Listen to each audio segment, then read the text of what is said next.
For the audience, introduce yourself and tell us a little bit about your company and what y'all do. Hi, yeah, my name is Jacob Wallace. My company is Assist Art Services. So we try to do, I'd say, the back end logistics parts of art business that artists don't generally like doing that much. And so that means art shipping, pickups, deliveries, art prints. So it's all Giclée prints, drop shipping, custom framing, and stretch canvas, Amazing. I think those are all things artists ask me about all the time. Um, right? can you break it down just kind of one by one how an artist can work with you, maybe in each of those different categories? Yeah, so we're based out of Littleton, Colorado, which is right outside of Denver. So if you're local to us, we can help you out with shipping. And that's actually how we started. Mhm. So artists will bring us original artworks or framed prints or things like that.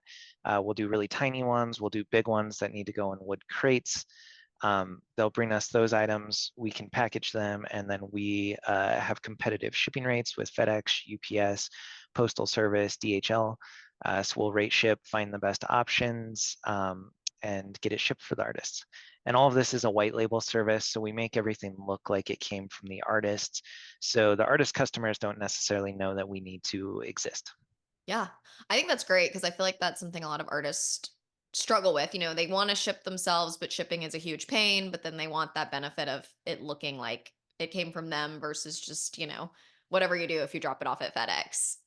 Exactly, yeah. And I mean, FedEx is awesome and obviously a carrier that we use, but Right. the employees at the FedEx store don't know anything about art specifically. Right. Um, and so all of the packaging we have and all our whole setup is geared specifically towards artwork. Do you have any limits on sizing? Like, does it go up to a certain point in terms of size for art?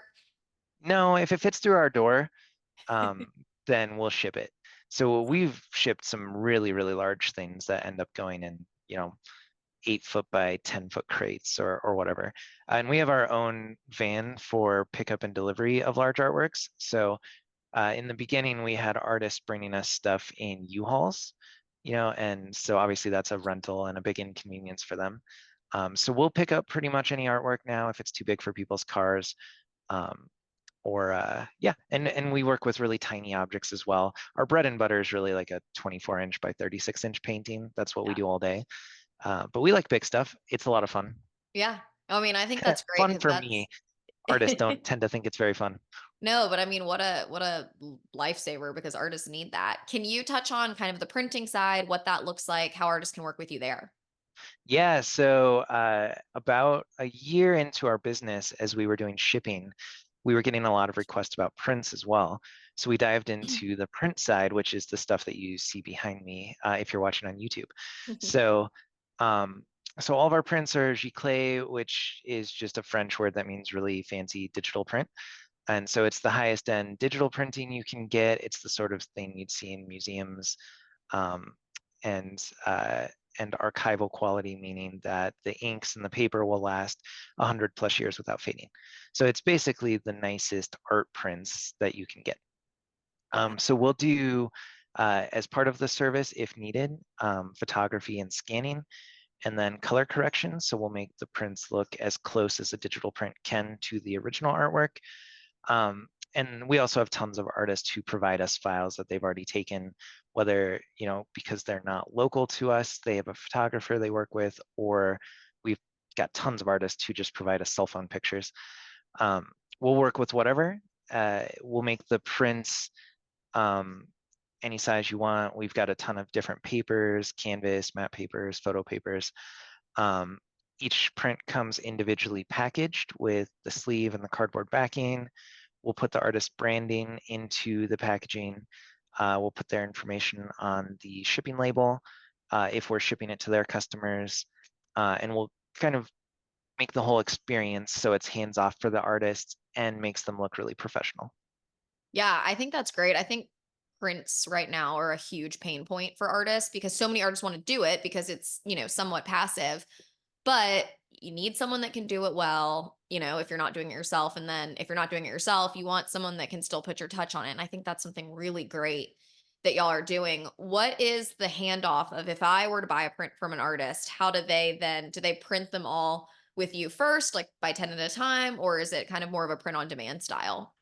Yeah, most of what we do is print on demand. So we integrate with most people's websites, Awesome. Squarespace, Shopify, Wix, a bunch of others. So we can be automatically notified when an order comes in. We'll print and ship it with the artist branding, and then we'll update their store with the tracking information. Um, so once everything's set up, that whole process totally hands off.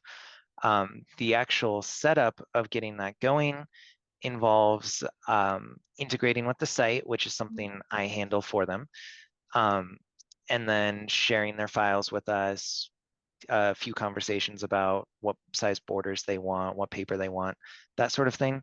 Um, that usually, if somebody's really motivated and things are moving quickly, usually takes about a week. Um, but there's no hurry on our end. It can take however long it needs. Uh, yeah, and then once it's set up, it's like so hands off and easy for the artists. I have artists that we work with that don't talk to me for like 6 months at a time. Yeah. Which I mean, I guess is a good thing because that means everything's running Right? smoothly.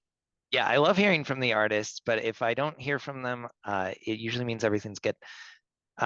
We do have some other artists who want to hand sign works. Mhm. And so in that case, we have a couple ways we can handle it. We can print batches ahead that they Mhm. sign, and then we can store them and then ship them out as the orders come in. Or we can work in batches.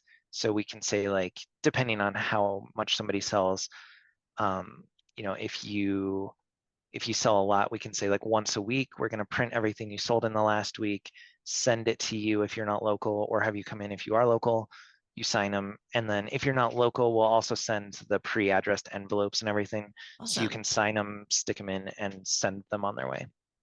I love that. I love that you're meeting people kind of where they are because I think that's another thing artists get really frustrated with is okay, maybe I do want to do, I talk to artists about this all the time that want to explore prints, but it feels so overwhelming because it's like signed or not signed. Yeah, And, what print on demand companies going to do a good job printing versus totally. shipping versus, and I think a lot of people haven't found one that can really offer it all. And it sounds like you do. How did you come to this point? Was it through talking with Yeah, artists? Like, how did you know to totally. offer all this? Because no one else Well, is doing it, it seems like. I'll say if an artist is finding it intimidating, they should know that I also found the art world very intimidating. I Mhm. came from e-commerce, totally unrelated to art, and kind of stumbled into the art world. And so everybody else who works here is an artist, and I'm our token not artist guy. Um, and so I really had some experiences in, I guess, what I think of as the fancy art world that I found intimidating. Um, and then I had tons of experiences with artists that were making really great work, but were lacking, confidence and systems to make things happen. Uh, and I thought it was just not very cool how they sometimes are treated in the art community. Um, and so I wanted to create a space that was very welcoming and accessible. And so, yeah, I'm glad you said it the way that you did. We really do want to meet artists where they are and help them to, a stage where prints or shipping or whatever part of our business they want to use becomes something that they can feel really confident about. Yeah, I think that's great and so well put. And then something else I saw that you do is y'all do a little bit of framing as well, right? Or maybe a lot of framing. I don't want Yeah, to I don't want to diminish that's it.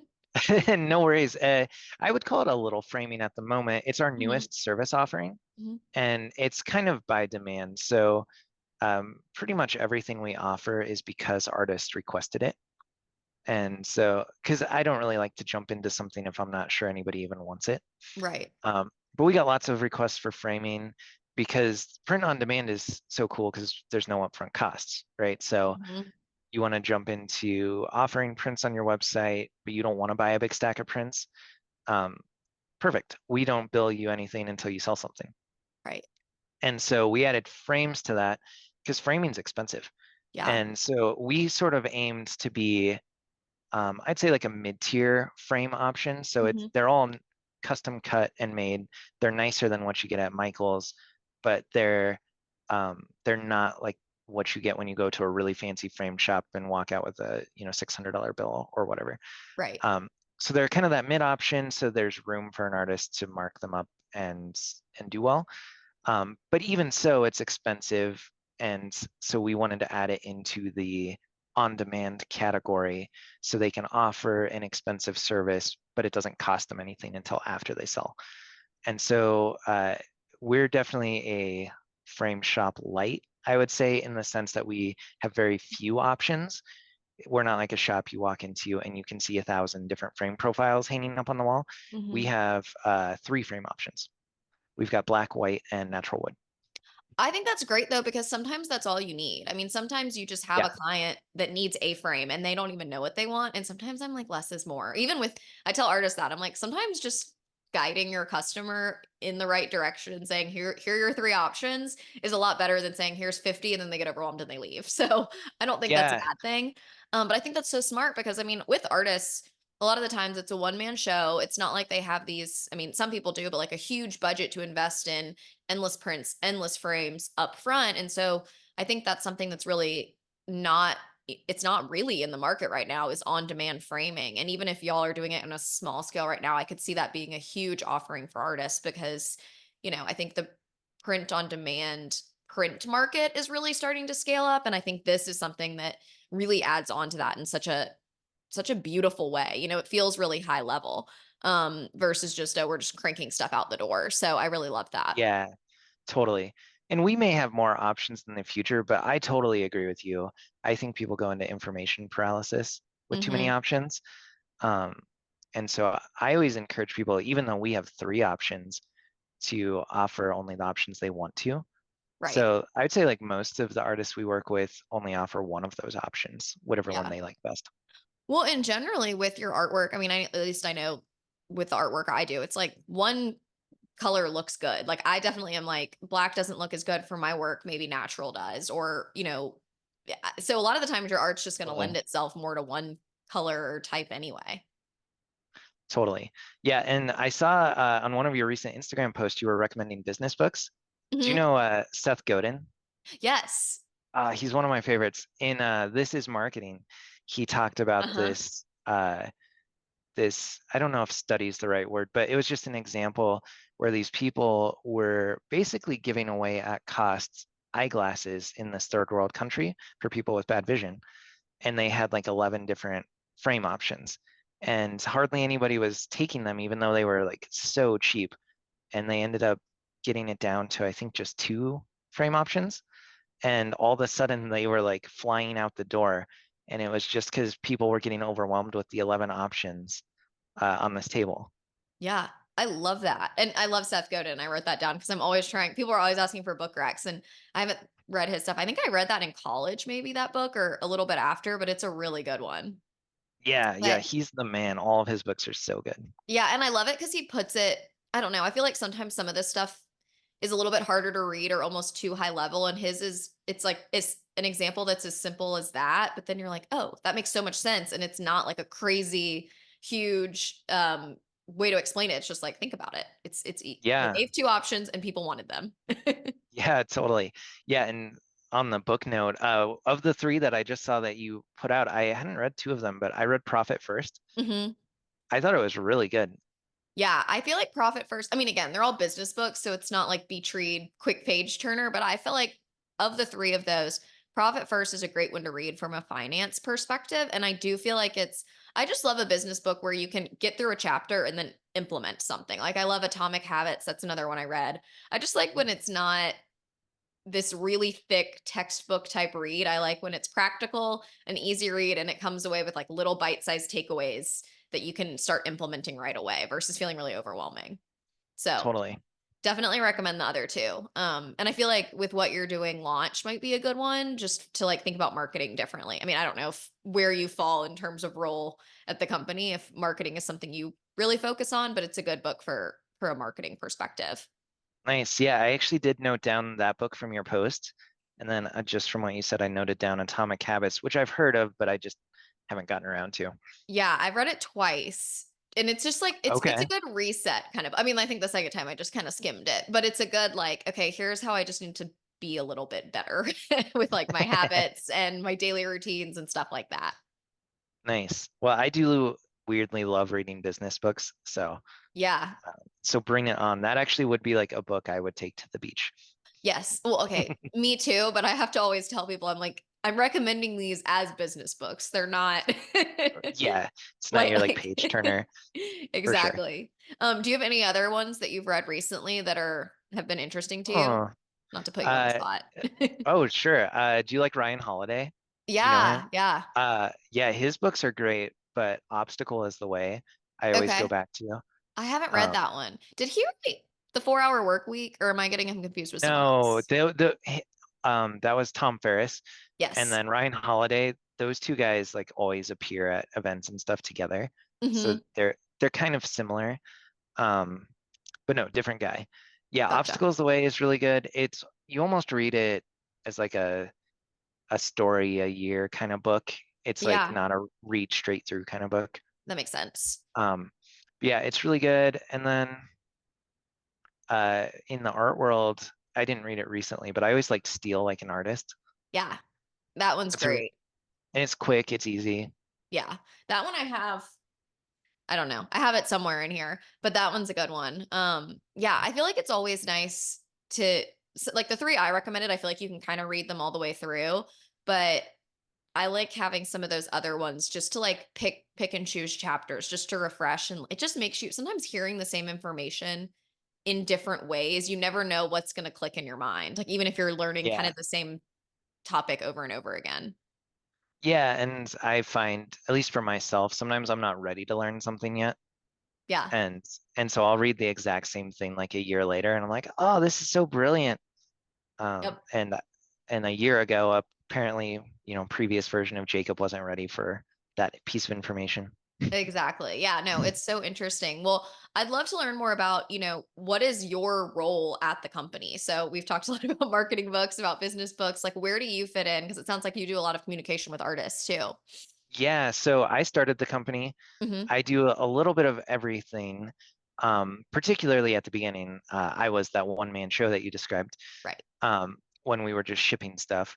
And then I had this funny moment. There's this great artist in Denver named Mallory McCamey, Hmm. and she was the one who got me into doing printing because she kept requesting it. And so I had this session with her where I'd photographed her work and we were doing color correction. And I was like, "How do you think this print looks?" And she said, "Oh, it doesn't look anything like my painting." And to my dumb not art eye, they looked the same. And so I was like, "Shoot, I probably need to bring in an artist who can do this better than me." And so that led to our first employee, which was great. So when I say I do a little bit of everything, thankfully for our artist, I do a little bit of everything other than our color work. Uh-huh. But we have a really, really great team that does the rest of that.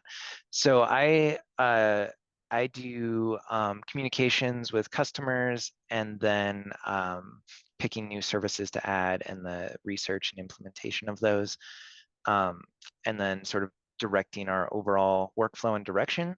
But we have a really great team in our print department who manages day-to-day print production. And then we have an art handler who worked at the MCA in Chicago who now does our packing and actual art handling.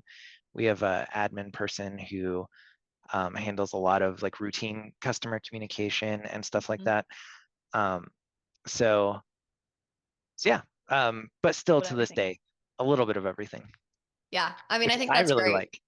And I think that's, I mean, I feel like you start something because you're that type of person. You like to have your hands in a lot of things. At least that's the way I am. I'm like, I like to kind of have, Yes. I probably should scale back and not have my hands in everything everything now, but I like it. Totally. Yeah, every like I don't know, 6 months or so, like I'm doing too many things and I have to dial it back a little bit. But Yeah. even Well, dialed back, my hands are still spread wide. I think looking all the way back, why did you get into the art space in general? Like what drew you to art if you're not Yeah, an artist yourself? I got kind of lucky. I mean, I always liked art, Mhm. just like a layperson. But during 2020, I was involved in this other e-commerce business that had gotten very slow, Mhm. um, just because it was impacted by COVID. And so I had some downtime and I had this business plan for a self-service fulfillment center. Um, and so I thought I'd give it a try while I had the downtime.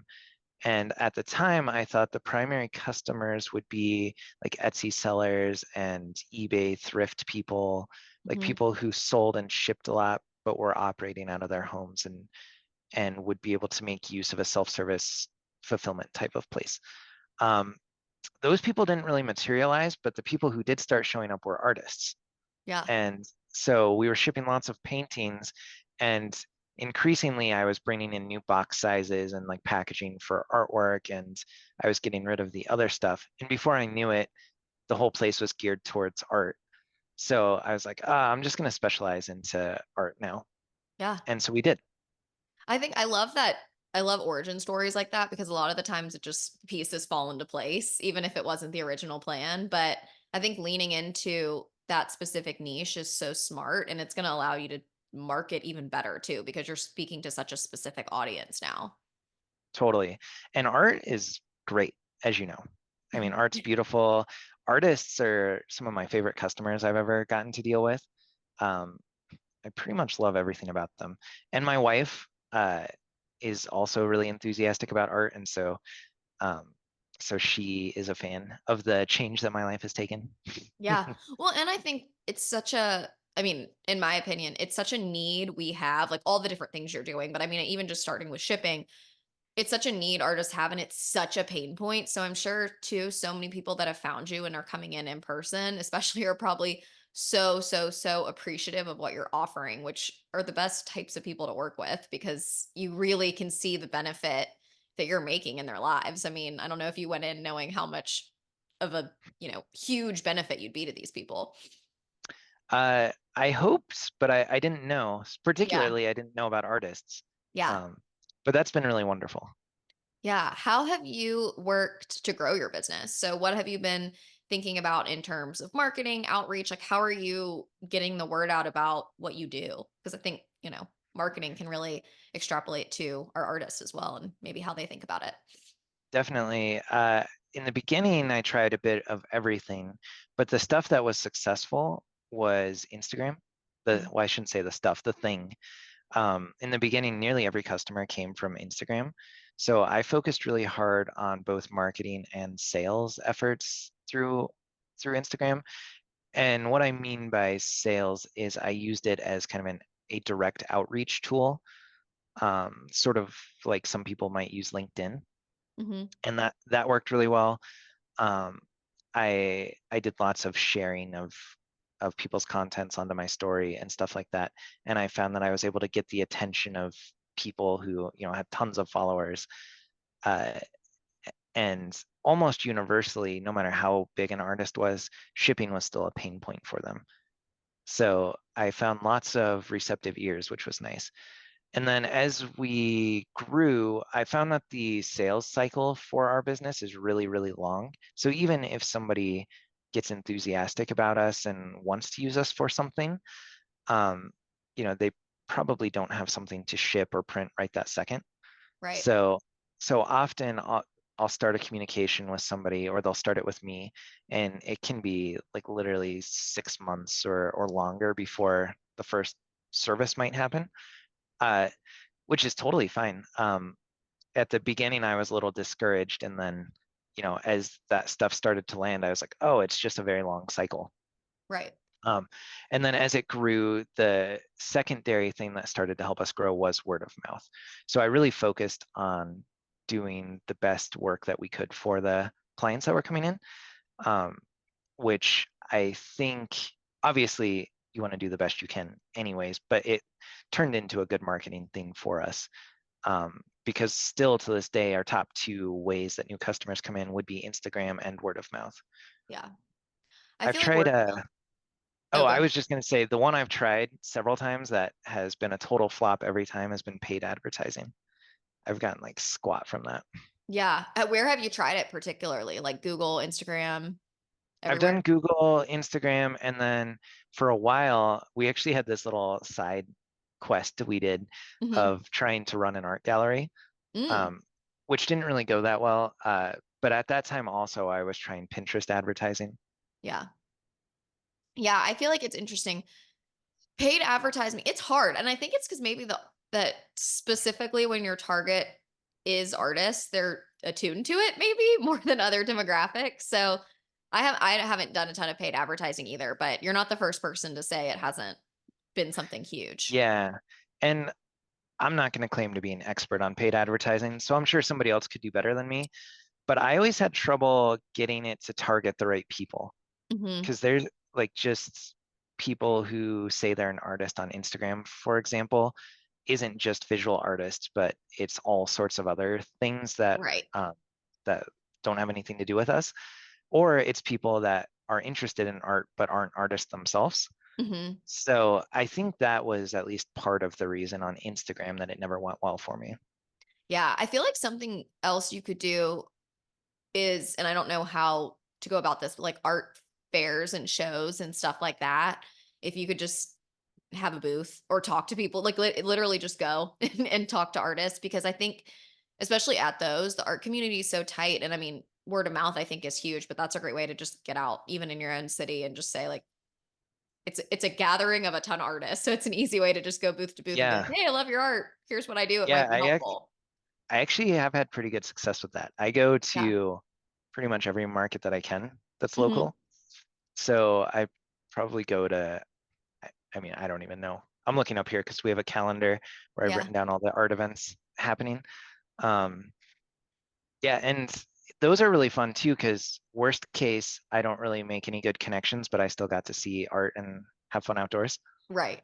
It's like worst case, you're having a good time. It's not a terrible thing to a Exactly. terrible thing to do. And it's probably free if you're not buying tons of stuff. Yeah, I don't buy tons of stuff, but ever since starting the business, I do buy the occasional original artwork, and I've bought so many prints now. My Yeah. house is like, I'm trying to find new nooks and crannies to stick prints. Yeah. No, I know. I'm really in a print era right now. I have a lot of original art, obviously, with what I do, but I also Totally. have, I'm getting married, and he's like, okay, we have no free walls, and we're going to start buying smaller and smaller stuff. So now I just have a ton of small prints to, same thing, like fill in the nicks and crannies. Yeah. Well, unfortunately for my wife and I, neither of us is really checking each other on it. So Mhm. it's probably turning into a problem. But if anything, our like bar for how much we have to like something before we buy it has gone up. Yeah, well, that's good. Uh, which is nice because we see tons of stuff we like, of course, but now we're like, we have to really like it because it's going to have to displace something. Right. Well, love everything you're doing. What do you see next for your business? Where do you want this to go? Are you kind of just continuing to listen to artists and see what they need, or is there anything you're specifically working towards? Yeah, so of course we'd like to just grow the volume of the services that we're offering now. Mhm. Um, Framing in particular being our newest one, I'd love that to grow and then offer additional options, like metal frames, maybe a more ornate frame, stuff like that. But the next service offering we're talking about is web services. And so Cool. another pain point we see for people is they don't know how to set up a website, or they they kind of know, but there's some aspect of it they're having trouble with. And so we've already done a few test projects with artists where in one case I built their site from scratch for them, or in another case they knew how to do most of it, but I gave them like, I forget, it was like 3 to 5 hours of support setting up shipping on their Squarespace and um, connecting them to Google Search Console and stuff like that. Yeah, that's So, exciting. so we're talking about rolling that out as a broader service because I have hit the occasional artists where they want to do print drop shipping, but because of that lack of website component, there's like, oh, I'll get around to that sometime, but I don't know when. And that's Yeah. really just the holdup. And so I'd love to be able to say, well, we'll do that for you too. Yeah, I think that's great because again, like talking to so many artists, I feel like there's a lot of times they have the big idea and they're so close to being successful with it, like with something like Prince, but there's a bottleneck down the line that's preventing them from getting there. And it's something as simple as, not as simple as, but something like website, or even just like not knowing how to get the photos or how to ship it when they're done. And it's like those decisions add up. And it sounds like you're Yeah. answering so many of these needs that people have that are, you know, if you can do it, it doesn't have to be hard for them, and it helps them get where they want to be Yeah, faster. yeah, exactly. Yeah. So I think this is all great. I love, and you've given so much advice, but I love to conclude every episode with a lesson or a tip or something that has really benefited you in your business that you can pass on to other artists, other business owners. It can be really anything across the board, an app, a marketing tip, anything, a Let's great book. see. I've learned, boy, so many things. I'd say one thing I've learned for myself and I think would help artists is it's better to get started before things are perfect than to wait until things are perfect. Yeah. Um, because if you wait till things are perfect, you may never start. Definitely. And I think that's great. And I feel like your business is an example of that because not that it wasn't perfect to begin with, but through doing it, you learned so much more as you went and it's evolved and grown and you're offering more that you didn't even know you were going to offer when you first got started. So I'm such a proponent of that Yeah. too. Yeah, and I love to get things out into the market to start getting feedback as soon as I Hmm. can. Um, and yeah, so I'll think to myself, what's the minimum version of this I can put out that I can start to get feedback on? Sometimes it's as simple as a form on the website Yeah. that is for people to indicate that they'd be interested in something. And that's saved me a bunch of times because there's been a few things where I thought it would be a big success, but I decided to put it out there before I invested in it. Um, and uh, and then it turns out no one was interested, and I was like, "Whew, glad I didn't do that." Yeah. Of course, I've also made plenty of mistakes here, such as the art gallery I told you about, which took tons of effort and came to basically nothing.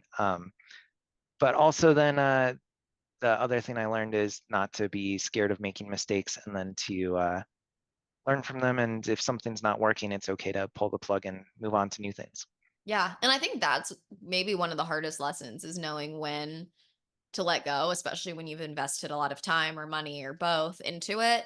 And I've For definitely had sure. some things I've closed the chapter on and it's okay, but that's hard. That's a lot harder than, jumping into something new. So I think that's a lesson, but I think that's Definitely. also how we grow and evolve and how, the businesses get to where they are today. For sure. Yeah. Yeah. Well, So there's a couple tips yeah. Well, I mean, I think off this the top of my head. whole episode has been filled with tips. Is there anything else that y'all do that you want to share with the audience? Because I feel like you're just everything you're offering is so great. And I think my listeners, the artists, are going to really, really benefit from learning more about you. Is there anything I'm forgetting that you're offering or that you want to offer that you want them to know about? Yeah. So, well, I would say pretty much every service we offer comes because an artist has requested it. So if there's something you were thinking would be helpful that you haven't heard us talk about, uh, the way that we might do it is if you ask us if we'll do it. I love that. So, yeah, I love hearing from artists, all sorts of feedback, whatever it might be. But yeah, I would say we covered all of the stuff that we pretty much do. Okay, awesome. Well, can you tell the audience how they can learn from you, buy from you, go to your website, go to your Instagram, all this good stuff? Yeah, our Instagram has all of our fun content. You'll find it at Assist Art Services. Our website is the best place to reach out to us. And in fact, we've got a special offer for people listening to this podcast or watching this YouTube video. If you go to assistartservices.com/TACC, you can get 20% off services from us for the first 3 months. And we'll also send you a free sample pack of prints, which is all of the different papers that we offer. So go to that site, um, and there will be a brief little form for you to fill out to give us your info. It's no obligation, so if you end up not buying anything, that's fine. And I'm the salesperson here, and I'm not going to like bug you to death. So please reach out. Um, you can also call or text. Our number is 303-900-7214. Awesome. Well, I will link all of that in the show notes so people can easily find you. But I'll send a ton of artists your way because I feel like I know so many Okay. artists that are wanting what you're offering, whether it be shipping or prints, print on demand, all of these different things. I think you're really answering a huge need. And so I'm such a believer in what you're doing and you're great. Thank you. So people should Thank you. be excited to work with you. I really appreciate it. Thank you so much for spending the time with me today to talk about this. Of course, yeah. Thanks for having me on. Big fan of your podcast and your Instagram. Awesome. It's been awesome to talk to you today.